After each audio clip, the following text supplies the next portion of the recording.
All right, well, let's bring in Alina Habba. We were just talking about the issue that Donald Trump is dealing with, the political persecution, and is directly correspondent to the calls for Marxism from our college campuses right now. Show me the man, I'll show you the crime, Alina. It's crazy. It's so sad. And it's sad, Carl, that he can't speak about it.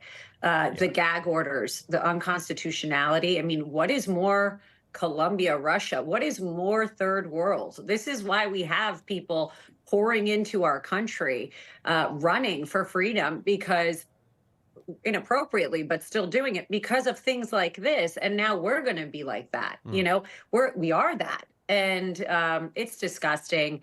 There's so many misguided people out there, and children and college kids, and you're seeing this, and they're just listening to propaganda, listening to whatever feed they're getting. It's so sad. I can't even tell you, but what happened in court today with the gag order and the anger that you're seeing from these judges, it's very concerning for me. I actually looked at what we could see out of that. And the gag order, it's like the judge imposes a gag order, and I'm not gagged by this, so I can say anything in the world about this. This judge's daughter is a liberal activist, and he's catering to stuff so she can raise money, and I'll make that accusation. You don't have to. The fact is that you now have to argue the constitutionality of his own gag order in front of him, and then he tells the Trump lawyers that they're losing credibility in his courtroom. I'm sorry, this judge has no credibility.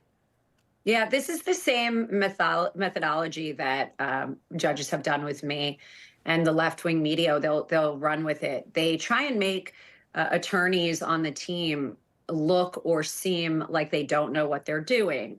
They know that the press is in the room, and they kind of play into it. They'll say things, I'll speak to my experience.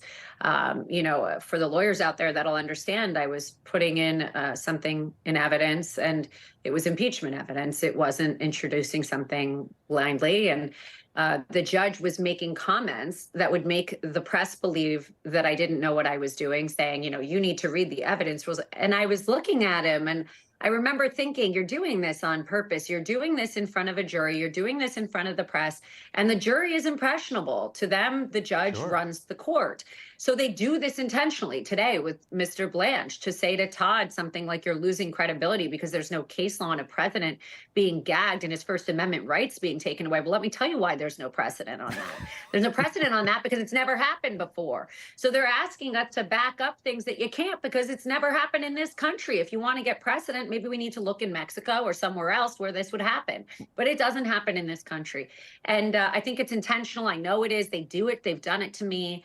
And they try and berate and ridicule the attorneys, and it's really pathetic. Well, that was the other thing too. Is to your point, there was part of the transcript that I read where the judge was saying, like, show me the case law you're using to dismiss whatever the current thing was, the right, precedent of violating the gag order. It's like, well, show me the time that another judge was crazy enough to actually gag the former president of the United States and the current Republican nominee.